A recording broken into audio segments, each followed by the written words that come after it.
If I have one word for the week of May the 12th to the 18th, it's intensity. We have a lunation in Scorpio that's going to bring some surprises because it's opposite Uranus on that gnarly star Algol, the decapitation star. While at the very same time, this moon is also on another particularly intense star. It is a star that connects to the neck of the snake or the serpent. Well, it has some properties that connect to healing. It also has some very difficult energies as well. For that star is the nature of the malefic planet, Saturn and Mars. What does that mean for us?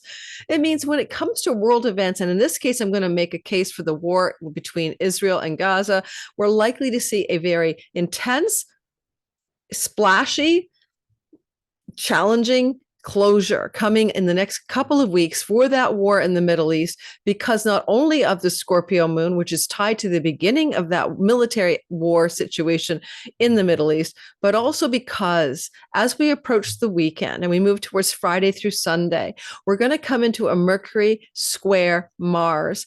And that Mercury Mars square is coming off of a conjunction between those two planets back in January 27th or so. Let me get my date. 2024. It's the closing square, and this ties in very clearly and tightly to war events connected to the Middle East. Now, in your own life, of course, you're not a country and you're not at war, but I will say this. Not only does this moon connect to certain dates that I'm about to describe once we get going for the overview, and then you can apply these dates to your sign, so try not to skip the introduction, but also it applies to that beginning conjunction between Mars and Mercury, because Mercury is with this particular lunation.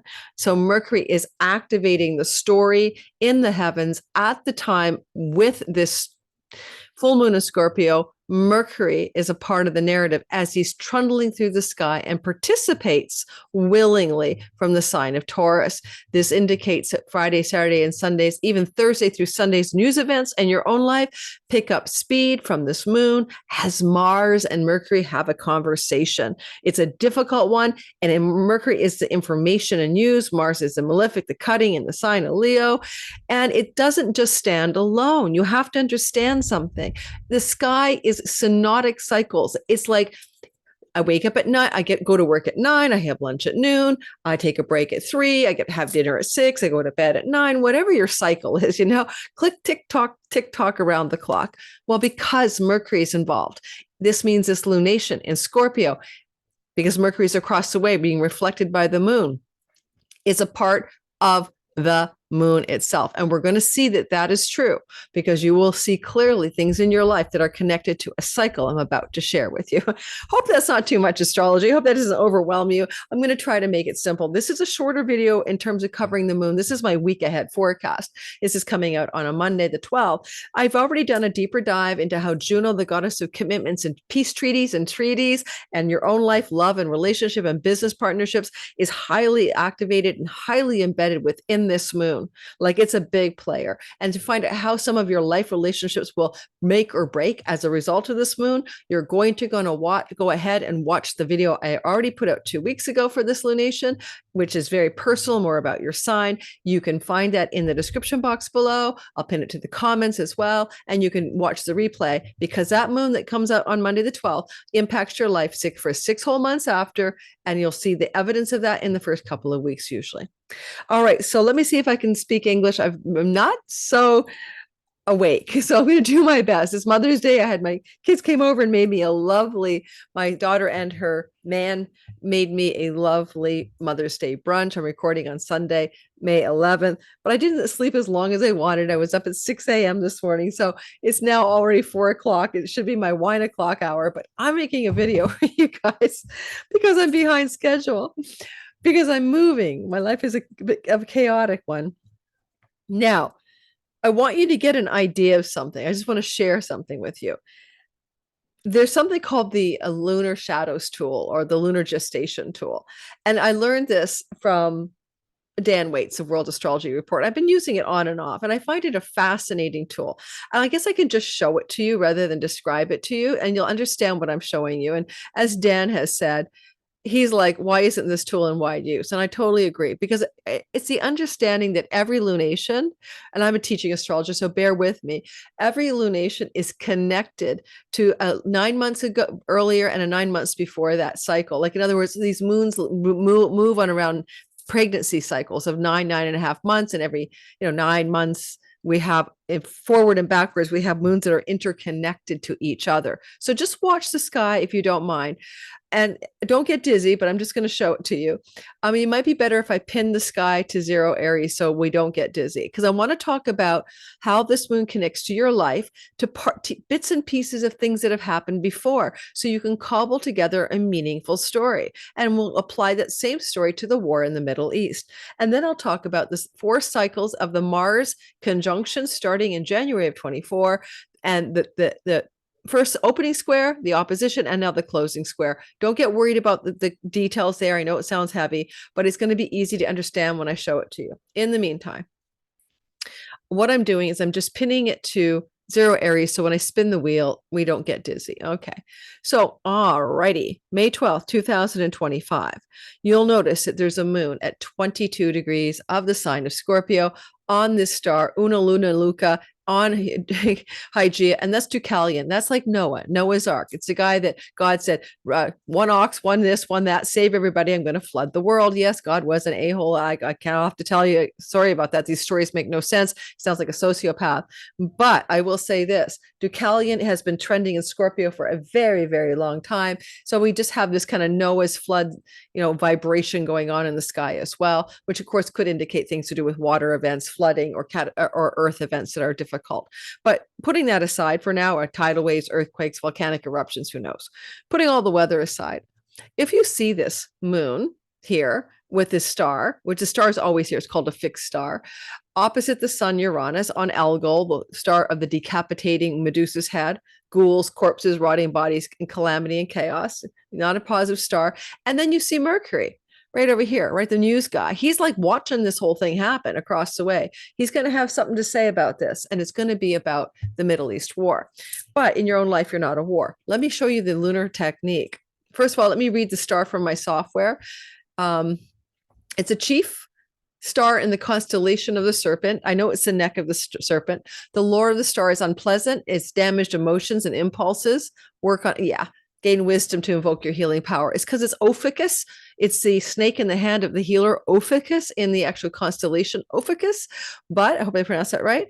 But this is a malefic star. There's no two ways about it. It's not good. And did you know that the snake has its brain in its neck, and that it happens to be across from a decapitating star, Algol? Isn't that interesting? Those stars are named after themes of, if you get decapitated, someone chops your neck off, right? Cut your neck. So not too intense, right? The nation of Israel has its sun around 21, I think it's 21 degrees of Taurus. There is no way that this lunation will not involve stories that have to do with the nation of Israel. It's nigh impossible already. So this star, I love this. I'm going to reference something about this star. Oh my God, where did I put it? I have got my notes in my hand.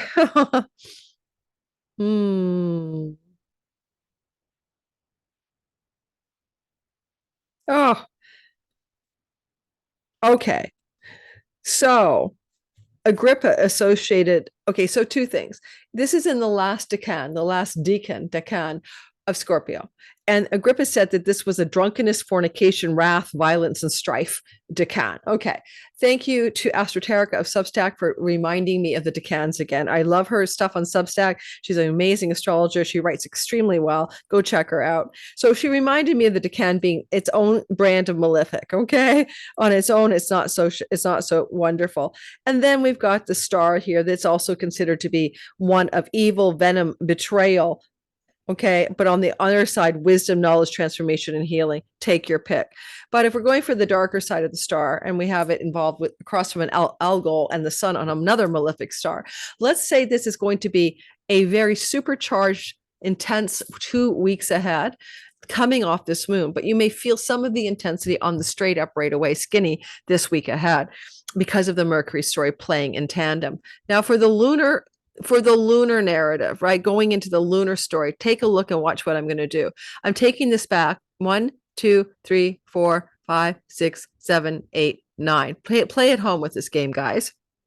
9 months earlier, we had a quarter moon. See, there's the sun, first quarter moon right here. And that first quarter moon in Scorpio right here, all right, is at 21 degrees, still on that star. There's old Noah's Ark Deucalion. Yeah, sure, God, flood everybody, kill them all, just save me and a few animals. Strange stories, aren't they, guys? And of course, opposite Uranus and Algol. And this was August the 12th, 2024.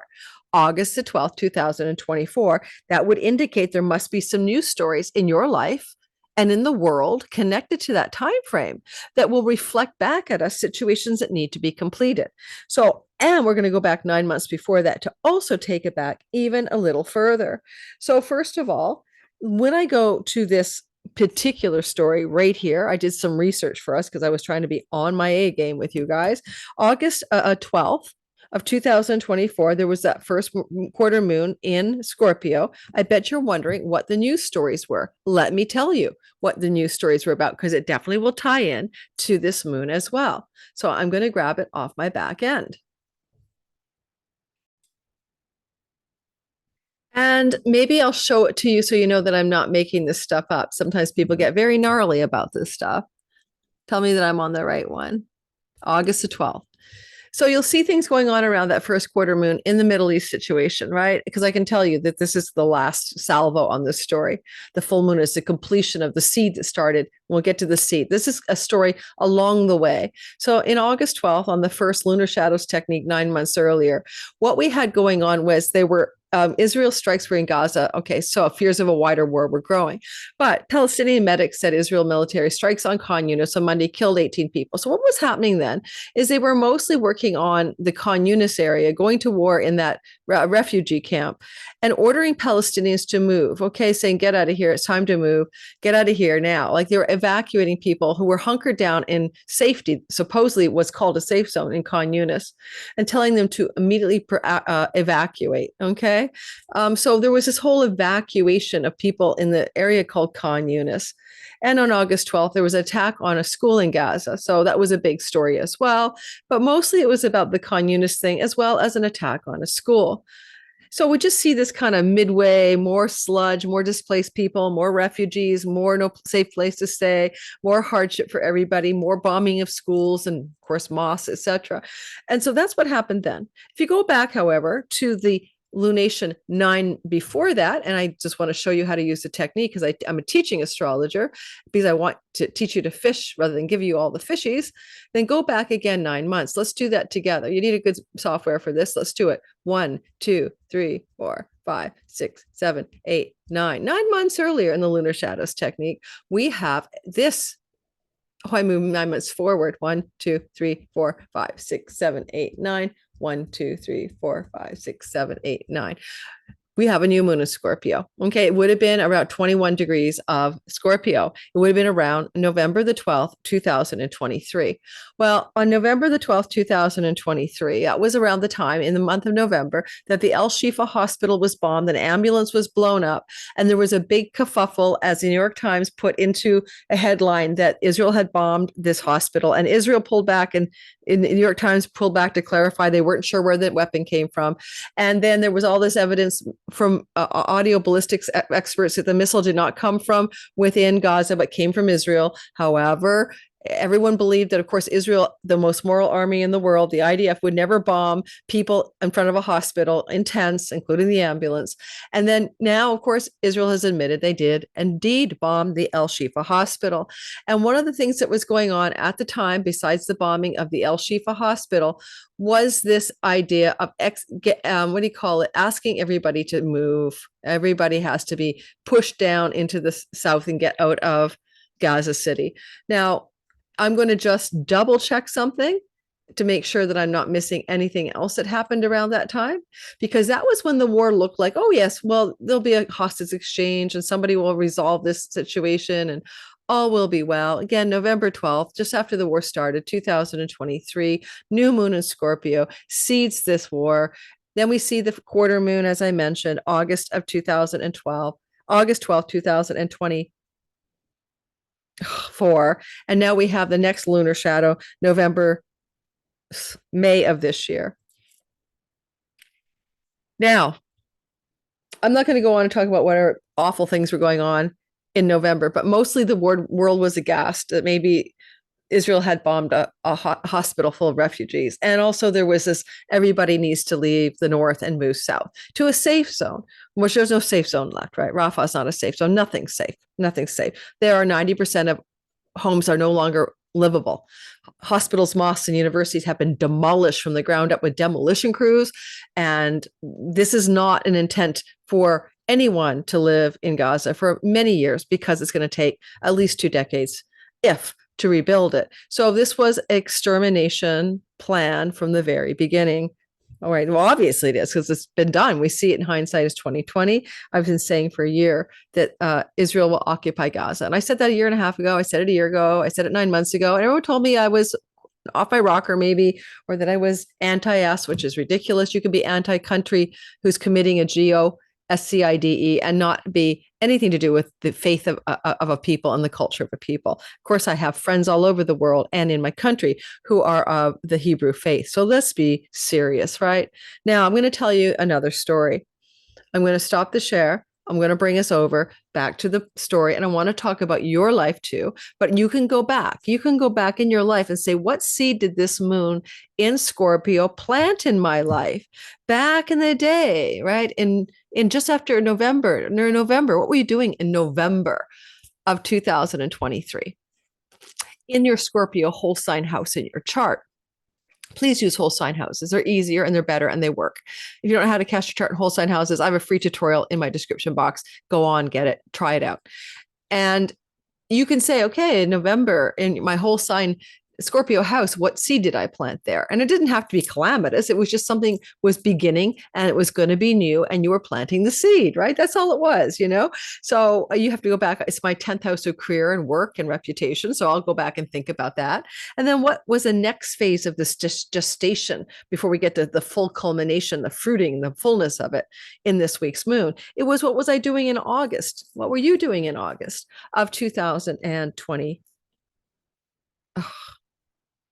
2024, because in August of 2024, right, my dates, August 12th, we would have had that particular August of 2024, that quarter moon in Scorpio, the first quarter moon in Scorpio, around the same degrees, around 22 degrees.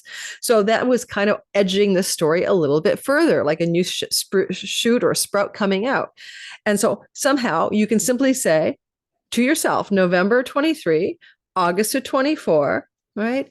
And here we are now, May 12th of 2025, are 3 touch points in a similar story in your sky. They're interrelated. For this reason, because this came into being when it was really clear that Israel was going to actually go to war or asymmetrical warfare with disproportionate response, and it was going to begin engaging in things that are called WARCRIMESs, because that's what bombing a hospital is considered to be. This is the beginning of a journey that began back then. And so we're all numb now. We're all numb, right? But that's the story. Now I'm going to talk about Mars. In your life, I want you to think about it, because I'm predicting in the next 2 weeks some kind of shock and awe, calamitous intensity around the Middle East situation, and a kind of beginning of the end, no matter how bad it looks, of this Middle East situation.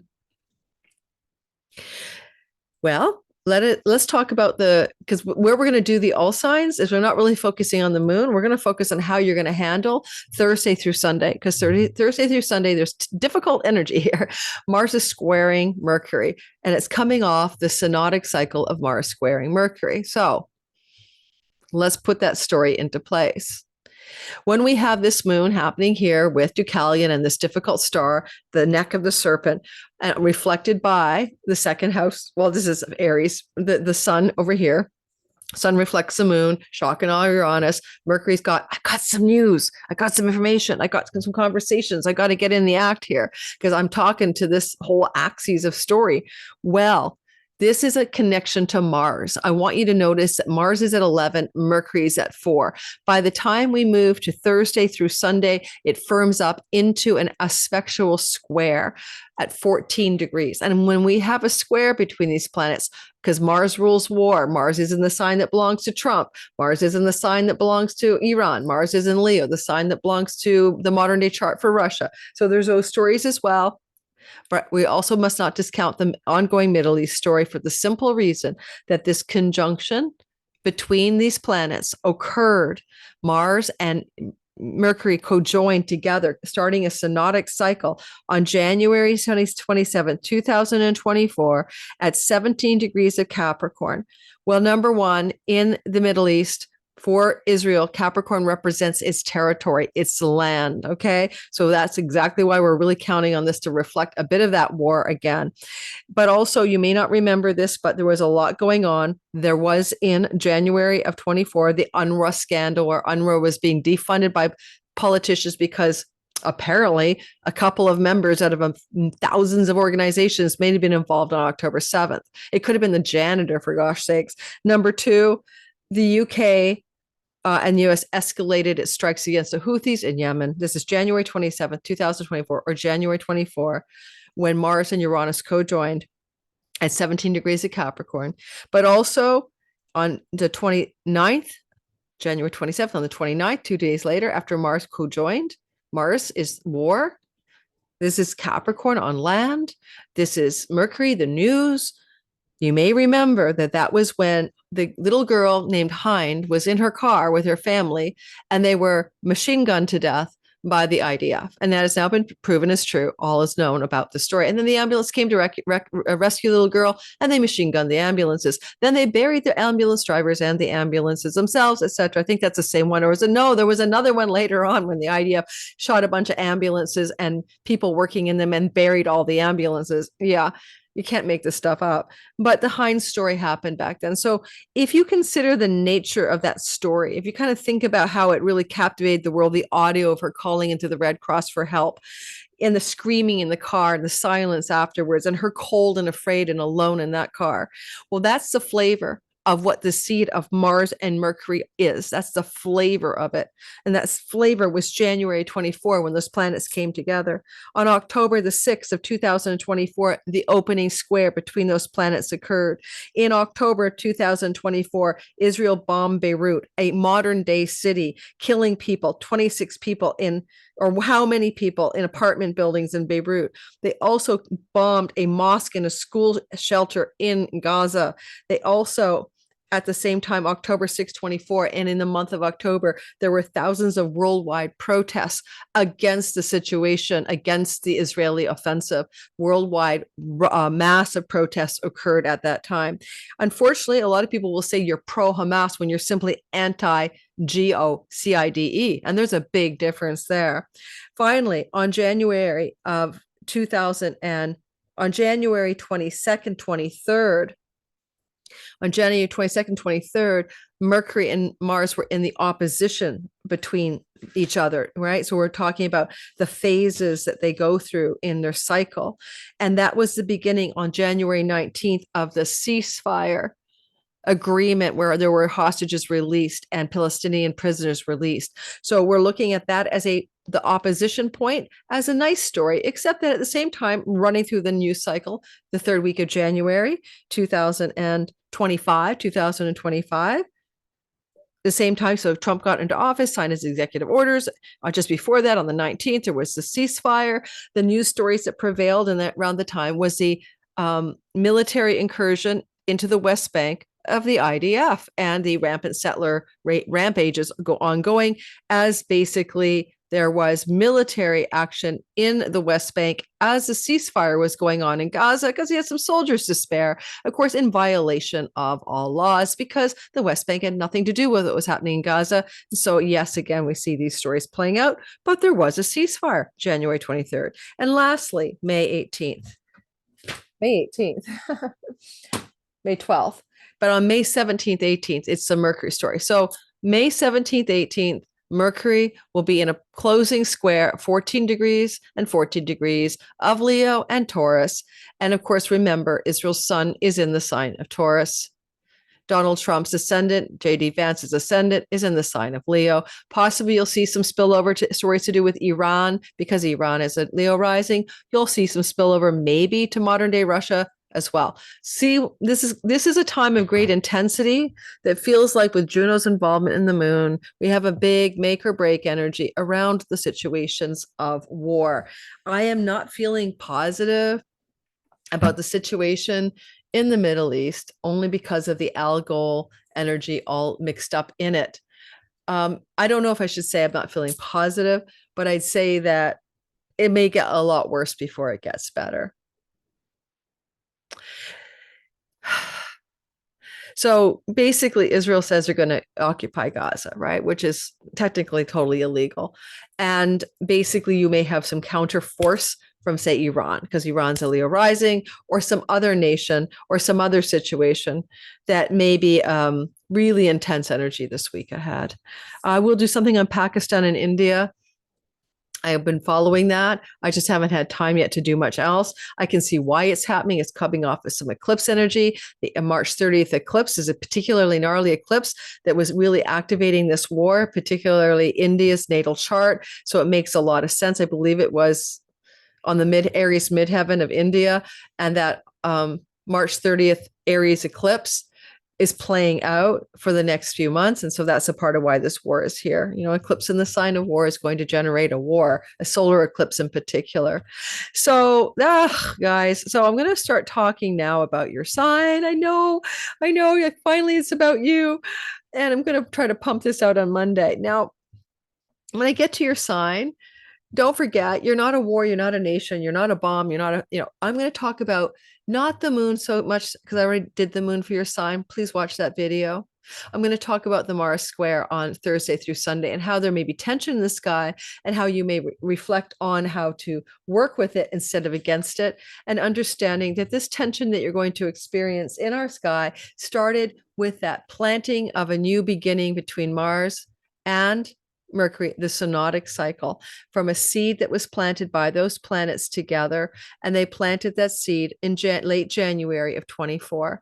Therefore, I'll try to remind you when I do your sign to compare something that began in January 24, then it kicked in again in October of 24, and then it kicked in again in January of 25, and it's the final completion. Given that it began in Capricorn, when I do your sign, I'll talk about how this actually ties in to Capricorn stories as much as anything else, even though it is Mercury in Taurus and it is Mars in Leo. So we'll tie in Capricorn, Mercury, conjunction back in January 24 to themes of your Taurus whole sign house and your Leo whole sign house in the closing square that we're now having. And yes, I know some of you are probably wondering, those of you who are astrologically acute and astute, when is the next Mars conjunction? When is it going to happen? Mars will be in a co-joining to Mercury yet again, because this story never ends. These two hook up quite often, actually. It's slowed down because of the Mars retrograde through Cancer this time around, but it is going to happen on, I wrote it down and my notes are a hot mess. It's going to happen on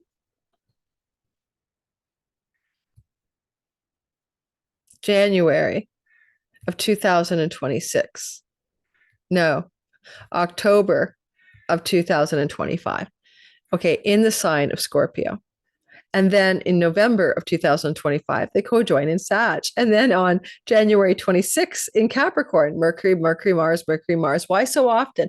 Well, because sometimes it's twice to three times a year. It just took so long this time because of the long retrograde of Mars through Cancer and Leo. So the cycle is erratic in that regard. But yes, so those are the next conjunctions. Okay, October in Scorpio, November in Sag, etc. I need a little kombucha. And then we're going to do your sign. This is called Hoochie Booch. No, I'm not sponsoring these guys. And it's from Canada. It says coucher de soleil au gingembre. So what it's made out of, the Hoochie Booch, is made out of ginger. Okay, ginger and hibiscus rosehip combination. Yeah, it's like I need some throat care. Let's go ahead. How do you deal with the intensity of the end of the week when we're coming into the Mars and the Mercury square? That's what we're covering for your sign. Let's get rolling. Okay, are we ready to rock and roll into this intense week ahead? OMG. Now, I'm going to just say, after last week's calmness and good things and luck, I was lucky to find a rental. We have to buckle up for the roller coaster ride of life. It goes up, it goes down, it goes in, it goes out. Well, that's the story of the matrix. It's coded for polarity and duality. So we have to kind of grip our steering wheel. Well, we don't really have one. Jesus, take the wheel. We're going to have to grip our handles on the roller coaster, guys, and just buckle up. So here we have it. This is the week of May the 12th, astrology, to the 18th. And we're starting off with the beginning, which is Monday. And we're talking about your sign. We're going to briefly remind you there's a moon. Then we're going to talk about this problem here. Mars will be opposite, squaring Mercury. It will remind you, hopefully, of something you planted in January of 2024 as a seed that was planted in the Capricorn sky when Mars was uniting with Mercury. Let's start with Aries, shall we? Hey, you can listen for your sun, moon, and rising, by the way. I forgot to introduce myself, Lori Lothian, Western Tropical Zodiac. And I have everything going on below. Check it out. You know, my 2025 All Signs bundle is for sale, half price. That's 24 hours of video content, PDF guidebook for each sign. And you can also check out Skyreader. I'm starting class probably now the third week of June. It was going to be mid-June, but I'm moving mid-June. Third week of June, runs for 6 weeks. Summer school with Lori. Come aboard, jump in. How to sign up for that class? Well, the cart's not open yet. What you have to do is just get on the early bird wait list. And to read about the course, you may check it below in my description box. Thank you so much. Aries, sun, moon, and rising sign. My eyes are so watery. I think I got a pollen allergy on top of the fact I got pink eye lately. Aries, sun, moon, and rising. The first thing you have to know is there is a beginning of something new, a fresh start, because it is, it's a full moon. It's a completion of something that you seeded in November of 2024. I covered this moon already, but just know that you're coming to a fulfillment of something to do with taxes, chunky money, inheritances, and all of that. Go watch the original lunation video that I've already done. In the meantime, what about this square that Thursday, coming through Thursday, all the way through, you'll feel it through to Sunday, Monday, is this building square between Mercury and Mars. In fact, it probably behooves me, as I say, to move us to the actual square so we can see it more clearly in the sky. And we see it actually on Sunday, being exact. So we'll go back to about here. We're starting to feel it. I actually think you're going to feel it before Friday, but let's just say Friday, Saturday, and Sunday. So Friday, Saturday, and Sunday, what are you going to do? Grip the wheel? It's happening in a house of speech, and it's squaring Mars in a house of children or lover or romantic partner. And there may be some harsh conversations going on around the time of Friday through Sunday. However, because money is made, earned, and possessed in your second house, and Mars is in the fifth house of entrepreneurial endeavors, there may be some friction and tension about something that you're passionately wanting to do and some constraint or restraint that surprises you about your financial matters. Now, Mercury does rule the house of rental property agreements. And so for some of you, there may be also some tension around monies and rental properties connected to things that you truly want that would make you happy. I don't know. Mars here could definitely look like a blowout, though, with a significant romantic partner. It's something to be cautious of in terms of the way things go. This whole Mars opposite square Mercury, this whole Mars and Mercury square was seated in Capricorn. And it was seated in Capricorn when the two were co-joined together at the top of your sky in your career house on January 27th of 2024. And then you might have noticed that there was something unfolding there, and it's still not complete. It won't be completely done until this fall when the next conjunction happens in October in the sign of Scorpio. So it's a long story that you wanted to make something happen, Mercury, Mars, decisions and actions, Mercury, communications and ideas in your career space. And you may have been implementing since January of 24 things to get that thing going, including working your ass off and making endeavors and ideas and communications and marketing and selling and working your ass off. That's what Mars and Mercury will do in the 10th house, in the way they seeded something there for you, coming into critical turning points in that narrative in October of 24, January of 25, and now May of 2025, the closing square. What is the last story? If I use me as an example, just because I can, I'm an Aries sun and moon. Sun is your career, moon is your home. But in January of 24, what was I doing? I think that's when I hired my video editor guy. Thank God it really helped. On October 6th, these are career decisions and actions, right? And then in October of 6, I launched out my big giant, I launched Skyreader and it's all about my business stuff. The theme would be working one's ass off, honestly. So let's not go through all of the cycles. Just know that even though this is an event in the house of earnings and the house of making money, your second house Mercury, and your entrepreneurial or creative or passion project, fifth house, there is a turning point here of some sort. You're going to have to come to terms with something that has been ongoingly seated in the workspace. It's really not about just your lover. A fight with your lover is a conversation about problems between your work situation and your romantic life. A child wants some money from you, but you're like busy working hard and say, you do your own thing, you figure out your money. There's just something going on like that. You might consider that Mercury here wants to buy something. He's good in Taurus in the second house to purchase something that is desired or needed. And it's an interesting story because it would be for your career, right? And you just might be taking bold and immediate and fast action to purchase something needed in service of your career. Or because the moon's up in the top of your sky in your career house too, you might be negotiating a deal connected to a popular appeal energy in your career, right? It could be a negotiation, but you've got this pushback from Mars. Mars has got something to say. Mars is kind of funny when he's in Leo and he wants passion, he wants enthusiasm, he wants like competitive spirit, but he wants it to be more fun. So I guess you could say you might be in a push-pull of should I or shouldn't I take this particular career opportunity? Is it going to meet the mettle of the courageous Mars who wants to have more competitive, high-spirited fun in the entrepreneurial or creative part of one's life? There's something like that here for you. And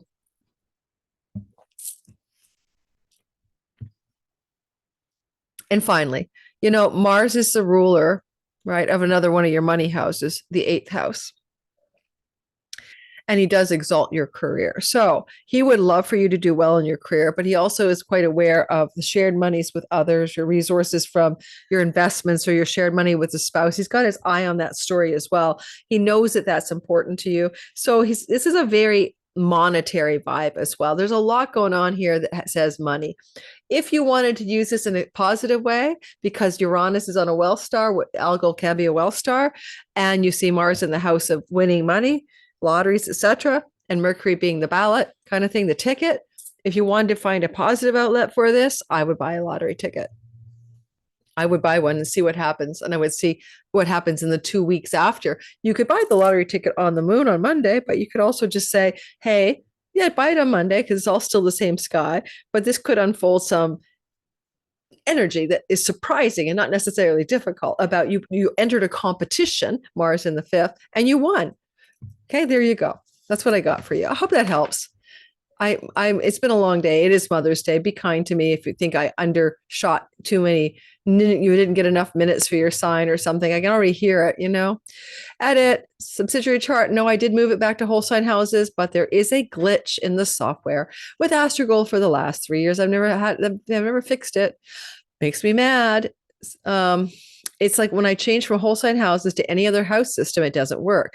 So then I have to change to a random house system, and then I have to go back to whole sign house system, and then it goes back.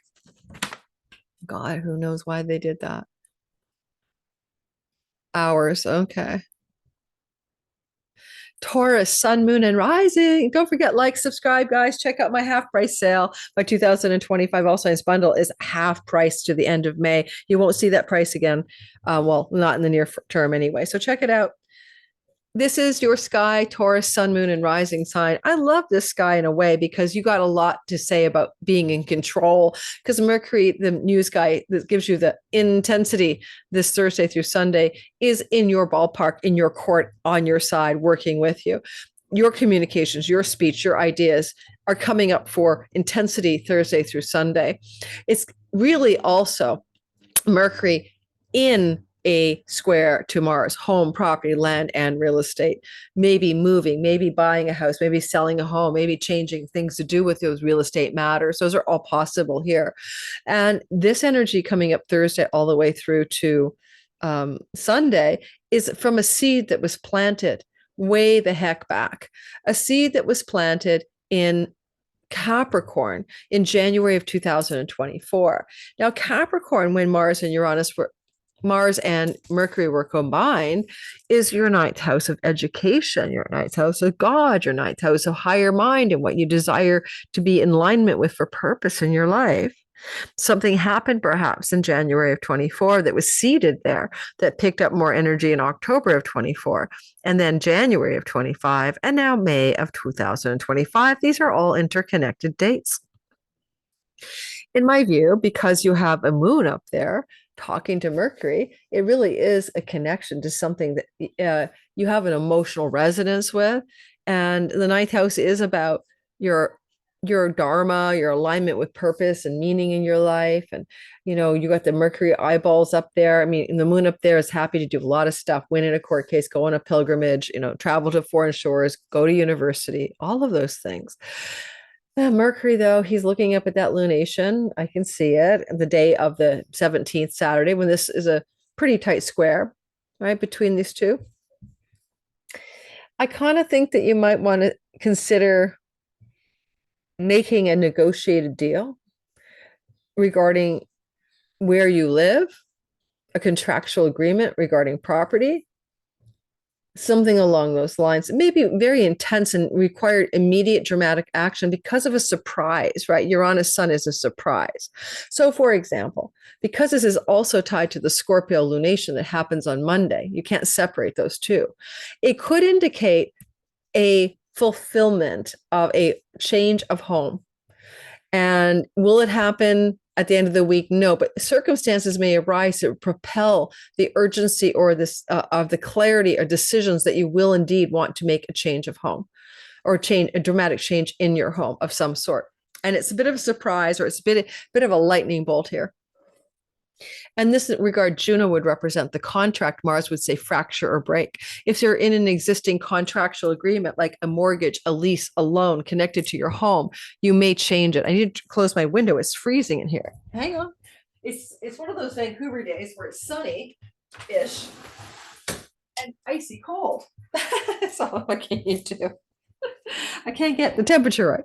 All right. So I can see you breaking a contract, a mortgage, a financial agreement, fracturing one, ending one, something like that regarding property matters, and maybe moving. And that ties into the moon, but look to events Thursday through Sunday to be exemplifying this in some way, giving you a clue that this is true. Fighting with somebody in the home, of course, right? Conflict in the home. Squaring Juno, the marriage goddess, in your house of marriage. So watch out for domestic conflicts that come out of the blue and flare up like a lightning flare, especially Saturday and Sunday. It looks like domestic tension could be running high on the weekend. This week ahead, May 12th to the 18th is intense. And if you're a Gemini, sun, moon, or rising sign, you're going to feel a little bit of it coming through the sky in a very sort of psychological way, or a very spiritual way, or a very subtle way, in a way, because this is hitting your 6th house, 12th house axes, where we have a new moon on Monday. It's very intense. It's connected to the star, the neck of the serpent, opposite decapitating algol. Well, you might find yourself feeling like you're ready to cut free, break through, break away, break out of something. This is in the job house, right? This is your work. And, I'm going to give me as an example because I have a Gemini progressed sun. And yes, you can list it. Sun is your career, right? Moon is your home, kind of thing. Rising is anything about you. But I find that the progressed planets do work. Is that a ladybug? Oh my God. Is that a ladybug? Is that a ladybug? It's a ladybug. Oh my God. Oh my God. I just had a ladybug. This is amazing. There's so much luck.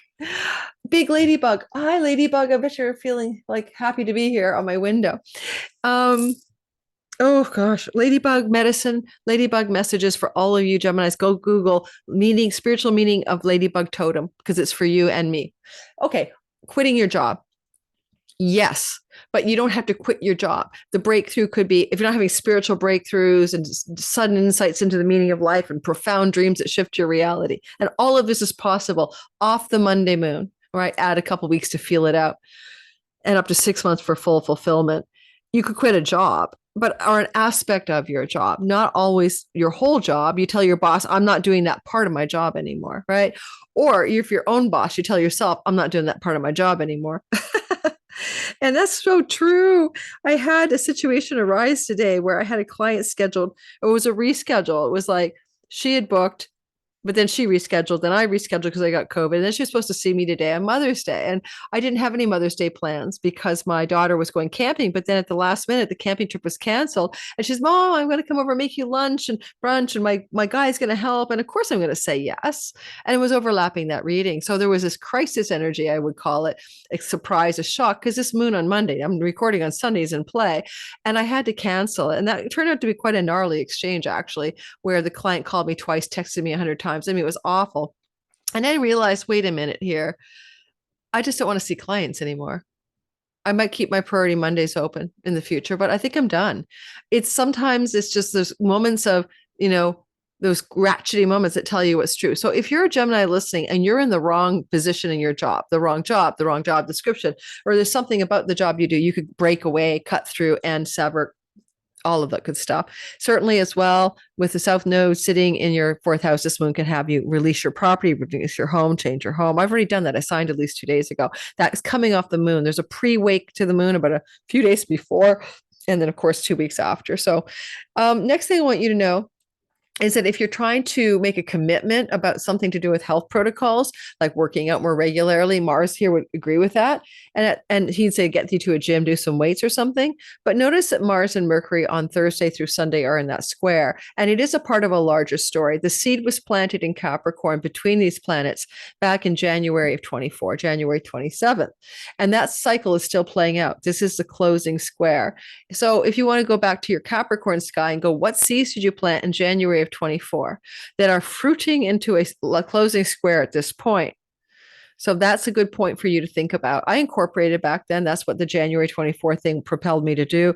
Maybe you can think of something you changed in your business structures, your taxes, your finances, your investments, your shared resources. You might have made some significant adjustments financially in January of 24 with another tinker, of change coming through in similar themes, October of 24, January of 25, and finally here we are. So when I look at this square, the last thing I'll say for you is it's always square, say, make a decision and take an action when Mars is involved. So it's a big kind of push comes to shove, take a decision, make an action, go for it. And it may involve travel because Mars is in a travel house. So you may have a surprising, unexpected opportunity Thursday through Sunday for a travel opportunity. And you may need to make a very radical and quick decision and action in order to take advantage of that. That's one way of coding that. Well, Cancer, sun, moon, and rising sign. The first thing you've got to notice is that you've got this energy of a full moon on Monday, and the moon is sitting in your fifth house. There's a deeper dive video already done. Please go watch it. It came out a couple of weeks ago, but I can't cover the territory yet again. But with this full moon, you won't see it, but it will be here because I've moved us to the square. The full moon in Scorpio in your fifth house.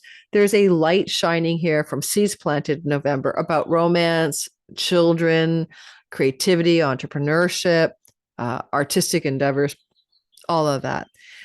With Juno here, it's about commitments or contractual agreements. It could be about entrepreneurial ones or with your spouse or a romantic partner or your children. Those are stories I see for you. But also, this moon is taking place while a Mercury is squaring Mars and building to intensity by Thursday through Sunday. Mercury-Mars square will be very intense when it comes to finances in your second house. And you may have to make rapid and quick and urgent decisions around financial matters connected to career gains, maybe gains in your career and changing the way you do them, the way you make the money, maybe even career, money, earning stories connected to a sibling one older, because that's your 11th house. Maybe an opportunity to make some money that surprises you and allows for more fulfillment of creativity and enjoyment in your life.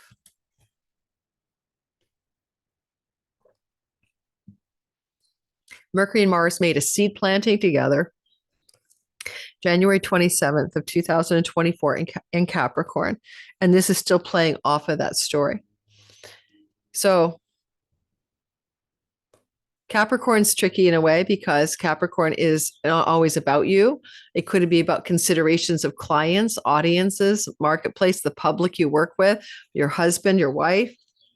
And so you may have been planting seeds there, but business partnership alliances as well that you might have formulated in January of 24. So a lot of this change in a money axis and an earnings axis is connected to things that began to emerge in January, February of 24. If you want to go back and try to suss out the beginning of something here in your 7th house. Anyway, on June the 9th, Jupiter enters your sign. We'll be there for a whole month, a whole year, and that's going to feel so good. Other than getting pregnant or buff and super muscular, and you're going to be lucky, or gaining a bit of weight. Leo, sun, moon, and rising. So it is a sky that says full moon on Monday. Full moon is lighting up your 4th house, taking cue from the November new moon of 24. You might planted a seed for change in your home, and now there's a fulfillment. Someone could leave your home. It's ruled by Mars. Mars means maybe someone you live with is going to leave the home.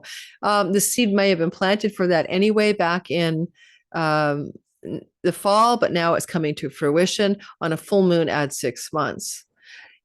The energy here also allows for contractual agreements to buy, sell, or purchase real estate, and a full moon can help fulfill that. Go watch my much longer and detailed video about your sign and the moon. This moon is hooked up to a Mercury square Mars, and on Thursday through Sunday, we really feel that pulling into the story.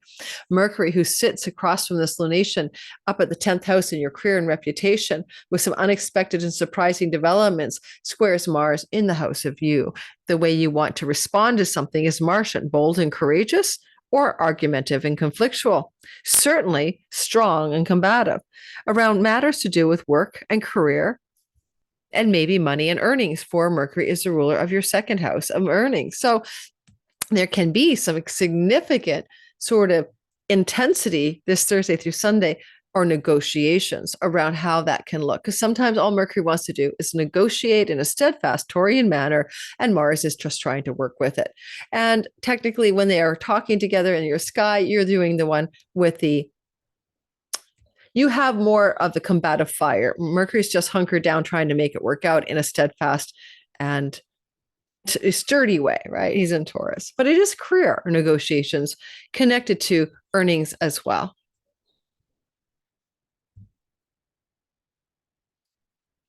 And if you don't have any earnings and Mars is squaring Juno in your 4th house with Pluto across the way in your 7th, could you be from this moon wanting to breach a contractual agreement, formal agreement around property, land, and real estate? And even if it's not legal, like mortgages and stuff, it could be verbal, and get the hell out of an agreement you'd made and change something about your home, in your home, or from your home. Virgo, there's a cloud out my window that does not look real, and I still see the ladybug. She just came out of hiding. So both Tauruses and Virgos get ladybug medicine. Yay, ladybug. Now, she's a beauty. They're so good luck, guys. So she goes in and out of hiding. So if I see her, if your sign gets a ladybug, I'll let you guys know. Virgo, sun, moon, and rising sign. First of all, there's a moon on Monday. Yes, there is. And the moon is in Scorpio. I've done a really long video for your sign. Go check it out. 2 weeks ago, but I'll pin it to the comments and put it in the description box. I really cover ground. I won't cover again here. Just know that this moon is, formulating a fulfillment or a completion of third house matters. Third house is neighbors, neighborhood. You might change your neighborhood, skills-based learning and teaching, traveling. Go watch my other video. But what I like about the moon is to bring your attention to the fact that it also is connected very strongly to matters that are all about Mercury squaring Mars Thursday through Sunday. Because what happens is Mercury, who's basically reflected by that lunation, moves closer and closer to Mars. And you'll see that particularly the weekend, but it'll build up starting on Thursday. There could be some major conversation with a therapist, a counselor, a guide around addictions and self-undoing. There can be combative conversations as well about spiritual philosophy and beliefs and religious beliefs coming through the sky at the end of the week. There also could be need to take urgent action and be decisive about opportunities that may emerge that you didn't expect, that involve travel to distant shores and lands. And you may hear from someone who lives in a distant shore and land as well, but you may have a difficult conversation.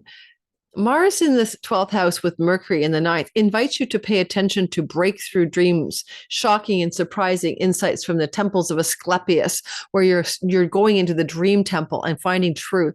And you could have a breakthrough insight into your reality, into your purpose in life, into your dharma from dream realm stories Thursday through Sunday. Put your dream journal beside your bed, whatever you do. And you planted a seed in Capricorn, as everyone did from this square, and Mercury and Mars joined in your 5th house. Entrepreneurship, creativity, fun, joy, play, pleasure, romance, pregnancy. You planted some seed there back in the day, and now there's some kind of activation that may even hearken to your 5th house stories.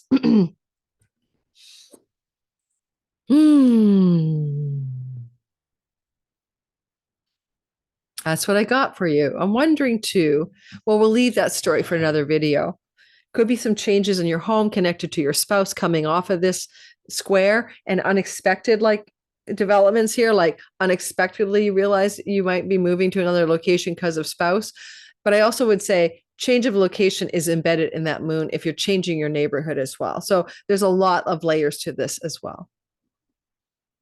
And if you want to take my Sky Reader course, I'm teaching it in the summer. Check it out below my description box. 6 weeks live with me. Or if you want to get my All Signs bundle for sale at half price, is on until the end of May. All the information is in the description box under the video.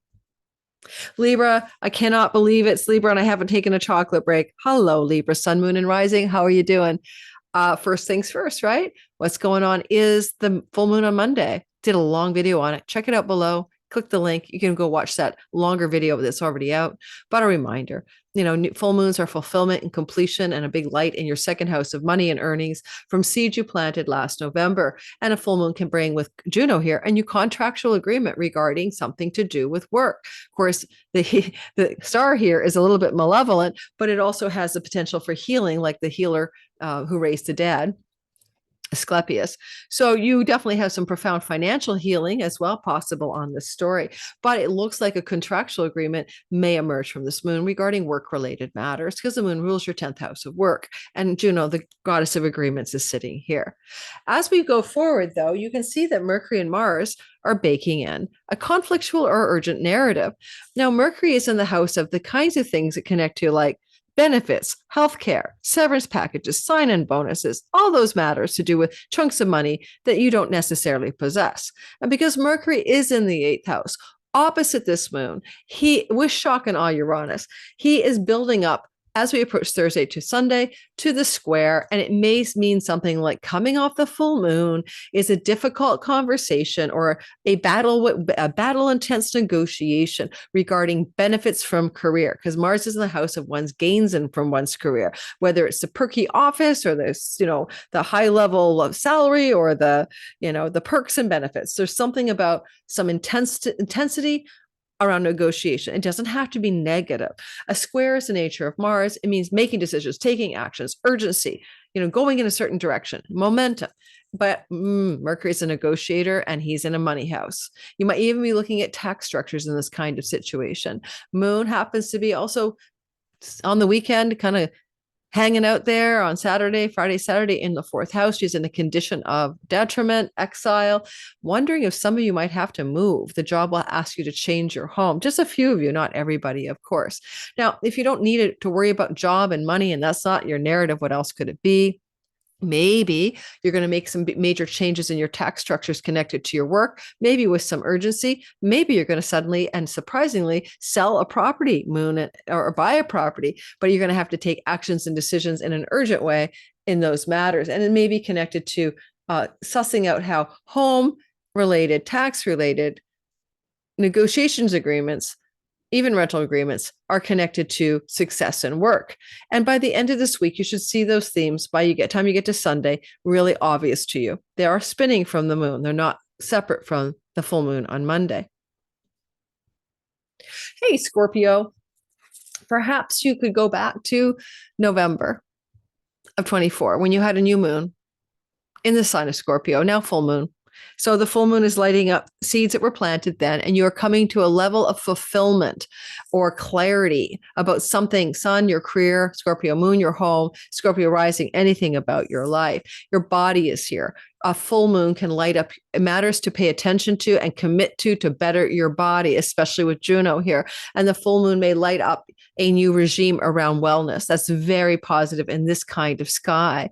Maybe you've been working too hard with Mars in the 10th house. Maybe you've been going heavy and grinding, and that's great. But now you're looking to figure out what to do for balance, because Mars is your ruler, and he has been in the Scorpio house mid-April and will be there till mid-June, in your 10th house, I should say. And a lot of times that means one is driven to succeed, and it may take a toll or you may pay a price. I can see a full moon like showing you what you need to do to change your physical wellness or your career or your home-based matters. So one thing about the moon is it's also, and do watch my longer video diving into the Juno story about should I stay or should I go in a long-term committed love relationship or job agreement, a contractual job agreement. However, as we get through to Thursday through Sunday, we see that Mercury will begin to square Mars. Mercury is a part of the moon. Okay, so we see him reflecting, the moon will be here, being reflected by the 22 Scorpio moon. And there may be a need or a desire to break a contract. For some of you, it could be relationship. For others, it could be job and work. And you could get fired or you could just quit. It's hard to say. There's a little shock and awe with Uranus in the house of the others. Two, the other thing about it is that Mercury is talking, communicating, and negotiating, and very good at doing that legally in the 7th house. But your partner in love and marriage is also here, and they may have some intense conversations to share with you that require you to make immediate decisions and actions connected to your career path. Like your wife or husband says, honey, you're never home anymore, and we're going to divorce if I don't see more of you. I'm just making stuff up, but that's an example. This is a seed planting of Mercury and Mars together. They came together in January 27th to 24, and this is a closing square. And if you go to the Capricorn sky, was there too much commuting? 3rd house matters, and you wanted to make a change, plant a new seed around things to do with short distance travel? Or was there just something going on in your 3rd house of travel that was left undone? Maybe you planted a seed for some travel connected to your marriage partner, and you guys had never really scheduled it out. My Scorpio sun was supposed to do a honeymoon, and that's been sort of derailed. This is a classic story of finally getting their act together and planning a honeymoon.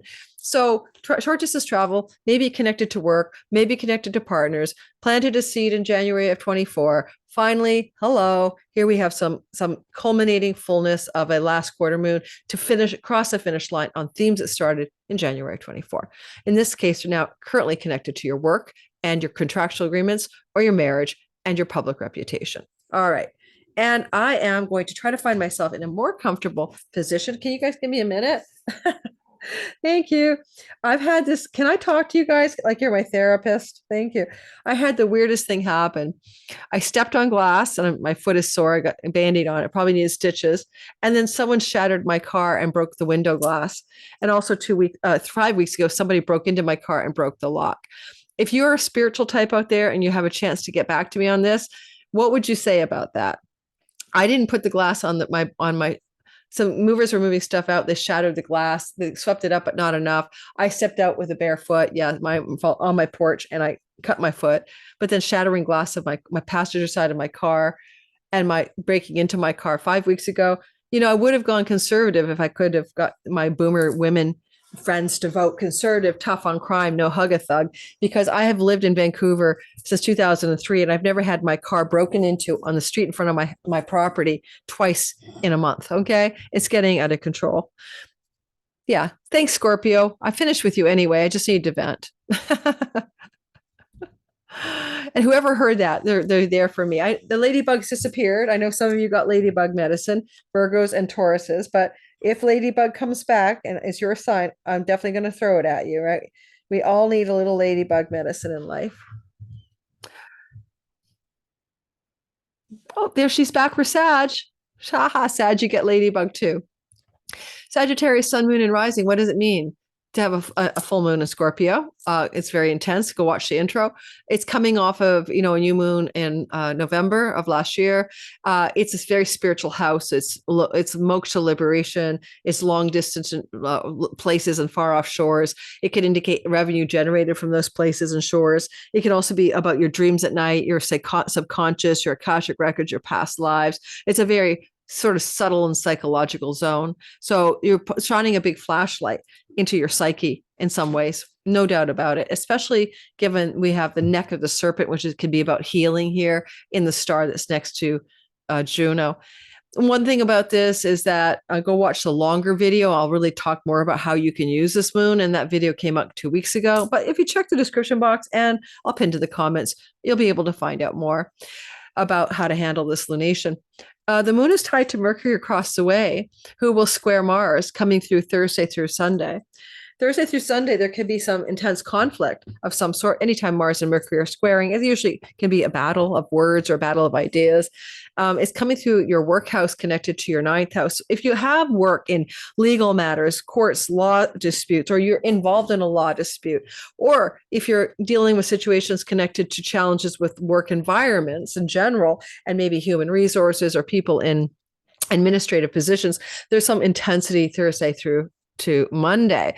But also Mars loves to travel and adventure, and he's in the house of distant shores, and Mercury's in the house of usually work-related matters, and you may need to make an urgent decision or take an urgent action this weekend about travel, and maybe you're going to go somewhere. Maybe you need to make it happen. And it's a surprising travel opportunity, and you're going to flick the switch for yes and see if you can make it happen. And yeah, you planted a new beginning with Mercury and Mars. A new seed was planted in your second house of earnings. So even travel or even lawsuits could bring you into possession of financial wellness or more money, or situations to do with money and real estate at home are also on the menu this week, especially if there's been any struggle around these situations.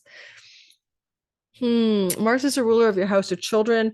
Any struggles with your children around financial matters or regarding resources or regarding property and land and rentals. These are themes that are emerging in this week as well, just in case those situations could apply to you.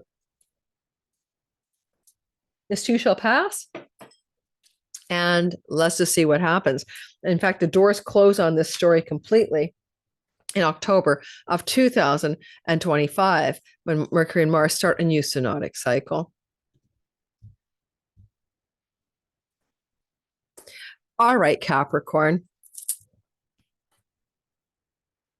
You get a ladybug too. So we've had a few signs with the ladybug, right?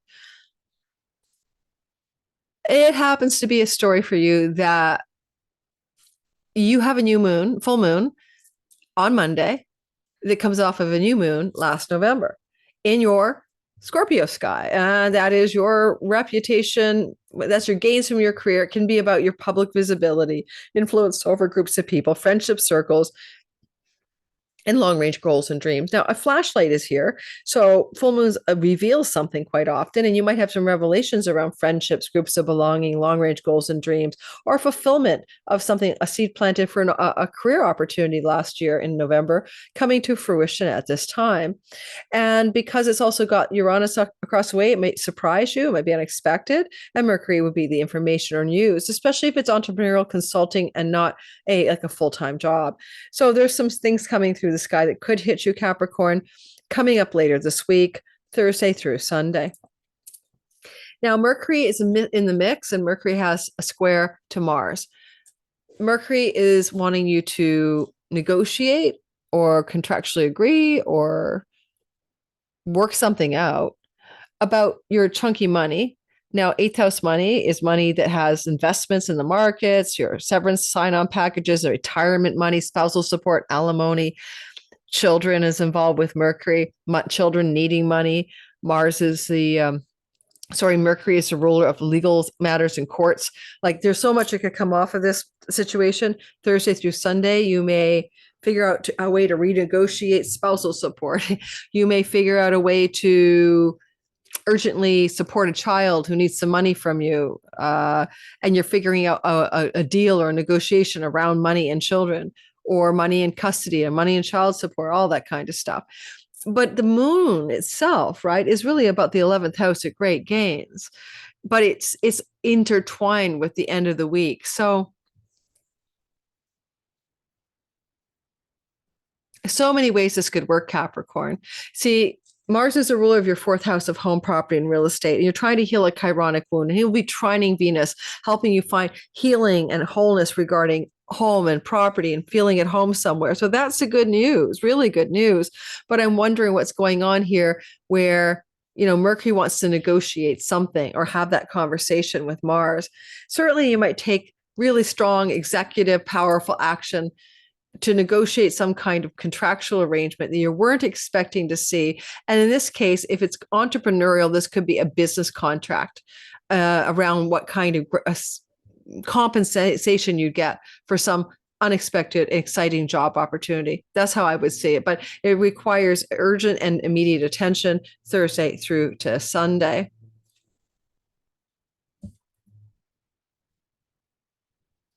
Yeah. It's definitely got some money tones to it, because on Sunday and Saturday, well, let's even move us a little further. When we get to Sunday and it's still happening, you're going to have the moon moving into your second house of earnings. And before that, on Thursday, Friday, the moon is in your sign, and you're the one with the issues maybe around belonging in your home or at home, or finding the home of your true belonging, or themes of belonging and home. So there seems to be some resolution of that theme this whole month with the Mars trine Venus story as well. We'll be covering Mars trine Venus on a separate video. Now, Aquarius, I am one of you, sun, moon, and rising sign. The first thing we have to talk about is the fact that we seem to be very Pluto these days. We do not suffer fools gladly. And I'm going to ask each of us, as we go through this experience of Pluto, first house, can we step into a little bit more of that willingly? A friend asked me a favor the other day, and I said, no, that's not my MO. I'm a people-pleasing yes woman until recently. And then, there's things where we just say, no, that's enough, and we respond, but we're in a Plutonian way. We're a very purposed by a greater force than our own personal will, I suppose. So that aside, full moon shining a big light for you, sun, moon, and risings in Aquarius, in Scorpio, which is your career house. Fulfillment, completion, endings, anyone? Flashlight, revelations. You have planted seeds here in November. It's nothing brand new. It's also fulfilling what you started. In November, I started saying to myself, I'm seeing far fewer clients, and I took a lot more time away and opened up very few spots. And similarly, I'm doing that now, but I would say that this is just fulfilling that even further. Juno could be a contract, an agreement, or partnership, or collaboration, fulfillment. And if you want to watch my deeper, longer video on the Scorpio full moon, please do. That full moon is already out, and I'll put the link in my description box and in my under my video. And I hope you know that my 2025 All Signs bundle is out. I forgot to promote it at the beginning of the video, half price right now. And we also have the ladybug up there. So she disappeared for certain signs. She's wandering on my window and she hides behind the blinds. So some signs got ladybug medicine today. And she's quite lucky. The moon is reflecting Mercury in the fourth house. And by the time we get to Thursday through Sunday, that Mercury begins to square Mars. Well, Mercury in the fourth house of land, property, real estate, and home, and things you do in and from the home, squaring Mars in the house of trolls. Well, a big gnarly troll moment could come up this week, but you may cut, end, and sever, or be ended and severed and cut from a relationship of some sort. A client, an audience, a public, a marketplace, and or a significant relationship is facing some significant intensity, turbulent energy here for some of you Aquarians, especially the rising sign. So you may have even shocking conversations because Mercury's talking from the home with Uranus, and Mars is like the reply by maybe a gnarly other in your life. There's nobody more intense than a Leo with a fire in its belly in the house of other people. That is the trolls from hell. But that could be your surprisingly mild-mannered wife suddenly losing her shit, you know? So watch out for what's going on here Thursday through Sunday. Because whatever's happening, Mercury would have you negotiate, Mars would have you deal up a legal agreement. And so another way of interpreting this is illegal and contractual agreements foisted into surprising urgency and need for action when? Yes, Thursday through Sunday. And, you know, with Mercury being the ruler of your chunky money, there may be some urgent discussions and negotiations over shared resources with a significant other that must take place about dividing assets. Yes, like in a separation of some sort. There may also be, given that Mars is the ruler of your third house, some urgent negotiations and discussion around travel, neighbors, neighborhood, and situations to do with your online world. Mercury can represent that too, because he's so close to Uranus, which is the digital empire and online World Wide Web. So there is something going on here. Because Mercury is pretty okay with this story, like he'd be like, let's make a deal. And Mars just wants to take action. There could be some significant deal making Thursday through Sunday in your reality, mostly connected to your career. However, you might announce to the world that you're getting divorced as well, Thursday through Friday, or that you're breaking up.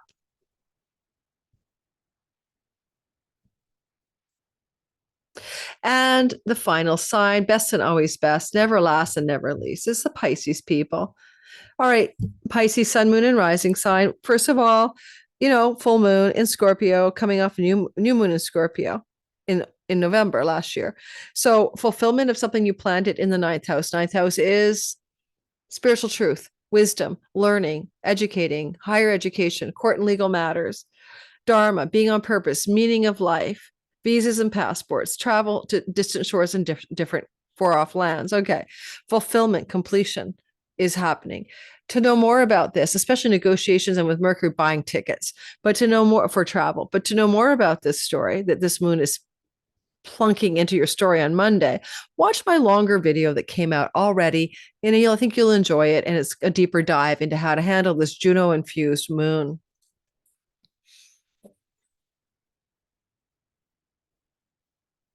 This moon could involve a grandchild as well. If you have grandchildren and maybe travel to see a grandchild traveling to see you, then those stories are here as well. Now, when we move to Thursday through Sunday, we begin to see Mercury, who was reflected by this lunation, begin to heat up a combo with Mars in your sixth house, Mercury in your third, Mars in your sixth. Okay.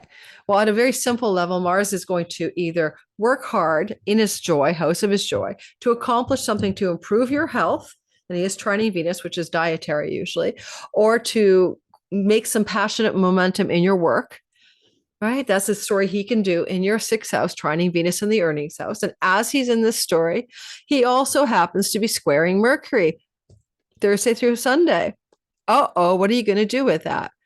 A very intense negotiation or immediate need to make a decision regarding work-related matters connected to online, social media, marketing and selling, even local neighborhood stores and retail outlets, some kind of intensity here for you. Travel belongs to the third house. Mercury is a protector of travelers. Sudden opportunity for work travel or disruption of the work travel that was already planned happening Thursday through Monday. Mars is the ruler of your second house of earnings as well. So we're back to changing your diet, food style, and money connected to work, and maybe a disruption of travel plans. Mercury is also the ruler of your seventh house of contractual agreements and significant love stories, especially soulmate ones. Some of you may have gotten together with somebody from your past or be considering getting together with someone from a past life or past in this life, South Node transiting your seventh. And there may be a disruption of travel plans connected to that relationship as well. If that's somebody you're engaging with in a romantic or committed romantic partnership way with somebody from your past. And now there may be some disruption in the story, especially if there was travel connections involved. Look for that as a possibility as well. Mars in your sixth house, while he can cause injuries, he is in the house of his joy. With a trine to Venus, you're pretty darn safe, okay, from injuries. But still, anytime I see Mars in someone's sixth house and he's going to square Mercury, be careful for automobile injuries. Be careful for doing something in the local environment to injure yourself. So play it safe and do not do risky things that could cause physical injury, please. Because you still have Saturn now anoretic at the very fated degree in the house of your body. So caution, do not throw caution to the wind, especially Friday, Saturday, and Sunday. I encourage you, Pisces, to play it safe and take a pass on the skydiving, bungee jumping opportunity someone has offered you. And when this is over, Monday onward, you can go ahead and reschedule that. Otherwise, you risk coming back in the comments going, I should have listened to Lori. I went whitewater rafting and I broke my leg. I don't know how that's possible. Okay. I went plowing the farm on a tour of, hay and farms, Taurus, and I fell off the hay with the being dragged in the hay by the horses, and I hurt myself. Friday, Saturday, Sunday. Don't get into bed. Just stay safe. Do not do anything to injure yourself. Forewarned is forearmed. If you get injured in the comments after you heard this, it's not my fault. Okay. All right. It all depends on your natal relationship to Mars. Okay, guys, I'm delirious. Don't forget to like and subscribe. Check the description box below for everything I have. Sky Reader class starts in the third week of June. So it goes 6 weeks. My All Signs bundle is for sale. I'm going to be putting out a new membership feature on my channel. Stay tuned for that. I just have to get time to set it up in the back end. And I'm really excited as well. I'm writing on Substack again. I'm just starting to get really back to it. Sorry, guys, I had a bit of a month of complete meltdown about life, but I'm back and I've got a great article coming up on Substack that I've almost finished about how to deal with ingress of Saturn into Aries vis-a-vis the Pluto story. I really love what I'm writing. I hope you guys can join me on Substack. That level of that content will be for the lowest tier subscription, but you do you. I'm busy as hell, but I'm really enjoying life and I'm moving and I'm so excited. It was a miracle. It came on the Mercury sextile to Jupiter Monday, Tuesday last week. So I'm recording on Sunday and I knew something good could drop, and I had a Venus Pluto sextile in our heavens, and I knew it could be good for me and home. And I found a dream rental, a rare opportunity in a beautiful building on a safe street under a proud flag. And for the price I'm getting, well, it's double what I pay now because I'm under auspicious circumstances here. It is under market value, if you ask me, for what I'm getting. So I'm glad I nabbed it. And yeah, okay, rental property. All right, thanks you guys. Take care. You'll see my new property when I move in. It'll be in my videos. Okay, bye everyone. Thursday's video will be the Mars trine Venus storyline. You can't miss that one coming up later this week. I'll probably pop that baby out. So stay tuned for that. Ciao, ciao.